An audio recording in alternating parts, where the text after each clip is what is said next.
Good morning, kids. Pastor Pappy's not home today. I'm in Dallas, Texas for a conference. So today, I'm bringing our Bible story from the front seat of my car.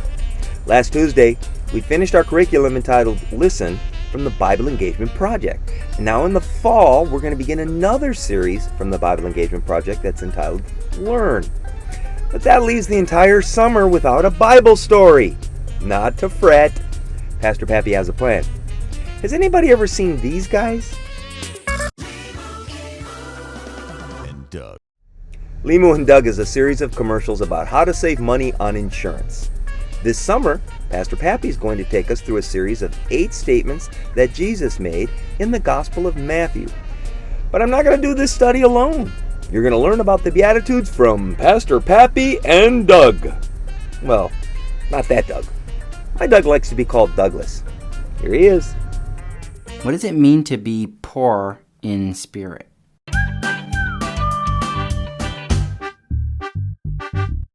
Hey guys, it's me again, Douglas, and today I wanted to talk to you guys about the Beatitudes. Yeah, well, we're just going to focus on one specifically, but I did want to give an explanation on what the Beatitudes are. Because see, in the Bible, in the book of Matthew, there's this section called the Sermon on the Mount, where Jesus took his disciples and he preached a sermon to them. And there's this section, actually it's the beginning section of the Sermon on the Mount, where Jesus says these 8 different kinds of people that most folks would think were really unfortunate. But Jesus says that they are blessed. And so in the first beatitude, the first blessing, the one we're going to be talking about today, Jesus says, "Blessed are the poor in spirit, for theirs is the kingdom of heaven." Now that idea of being poor in spirit, saying poor in spirit is not something that I usually, sneak into my daily conversations. That's not something that I hear a lot. I feel like I've heard it in church, but I didn't really understand what they were saying. And one of the translations of the Bible, it says, "Blessed are the spiritually needy." Instead of saying poor in spirit, they say spiritually needy, which is, pretty much the same thing. But it kind of helps me to understand what Jesus was getting at a little bit here. Because see, in all of these Beatitudes, Jesus is pretty much talking about the real way to be happy. Because see, in these Beatitudes, he's talking about 8 different kinds of people who seem unfortunate. They seem like they should be very unhappy. People that you would think are not very blessed. But Jesus says that is the way to true happiness. Those people are blessed. Now for me, I really hate being needy. I want to be self-sufficient. I heard somebody say that the other day. Self-sufficient, that's like a big word, but it means do things on your own. You don't need help from anybody. And I feel like a lot of people would say that is a virtue. That's something that is a very good, important thing to be, is self-sufficient, not needing help from anyone. There was this carnival in town, and I don't know if you've ever seen a carnival, but they've got these big rides, like a Ferris wheel, and they've got these games, where you can win prizes. And my friends and I, we were all going to go to this carnival, and I knew it was going to cost some money, but I had no idea how much money it was going to cost to do this carnival. Because not only do you have to pay to get into the carnival, but then you got to pay for every single ride. I don't know if all carnivals are this way, but the carnival we went to was. So, you had to pay to get in, which it was more than I thought it was going to be. And all of the money that I brought to go spend at the carnival, I had to spend just to get in the door. And then once I was there, everything to do, all the fun stuff cost money. And I didn't have any more money. And so if I wanted to do any of this stuff with my friends, I needed them to pay for me, which was really embarrassing. I didn't want them to pay for me, but either they were going to pay for me to go on these rides with them, or I just wasn't going to get to go on any rides with them, or play any games, or really do any of the fun stuff at the carnival. Now, they were happy to help, but I still didn't like that feeling of needing somebody else, that feeling of being needy.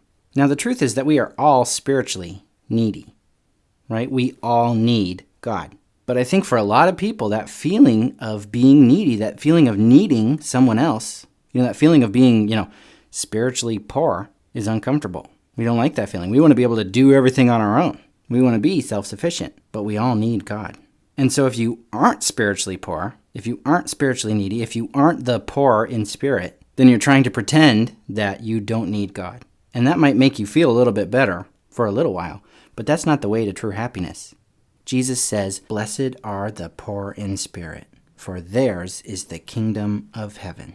And then the part where it says, "For theirs is the kingdom of heaven," that's kind of tricky too, because when we're talking about the kingdom of heaven, we're not talking about like a castle that belongs to God. No, they're talking about like the reign or the authority of God. So it would be a little bit like if my dad owned the carnival, right? If my dad owned the carnival, it wouldn't matter if I didn't have any money. I could still go on all the rides. I could still play all the games because they'd be like, oh, that's the owner's kid. And so if we accept the fact that we are needy, that we are spiritually poor, if we recognize that fact and we accept that we need God, that's the path to true happiness. That's the kind of person who is blessed. So that's my challenge to you guys today, is that you would recognize your spiritual neediness. Recognize that you are poor in spirit. Recognize that you need God. Because if you do, the whole world will open up to you. The path to true happiness is not by pretending that you've got it all together. Because when you truly accept that you need God, then yours is the kingdom of heaven. So that's Douglas. His challenge for us today is that we would recognize our spiritual neediness. When you know you need God, the whole world opens up to you, and you'll truly know what it means to be happy in Jesus. I'm going to close today by reading the entire list of the Beatitudes in Matthew chapter 5, verses 3 through 12. God blesses those who are poor and realize their need for Him, for the kingdom of heaven is theirs. God blesses those who mourn, for they will be comforted. God blesses those who are humble, for they will inherit the whole earth. God blesses those who hunger and thirst for justice, for they will be satisfied. God blesses those who are merciful, for they will be shown mercy. God blesses those whose hearts are pure, for they will see God. God blesses those who work for peace, for they will be called the children of God. God blesses those who are persecuted for doing right, for the kingdom of heaven is theirs. God blesses you when people mock you and persecute you and lie about you and say all sorts of evil things against you because you are my followers. Be happy about it. Be very glad, for a great reward awaits you in heaven. And remember, the ancient prophets were persecuted in the same way. I'll see you next Tuesday for another episode of Pastor Pappy and Douglas.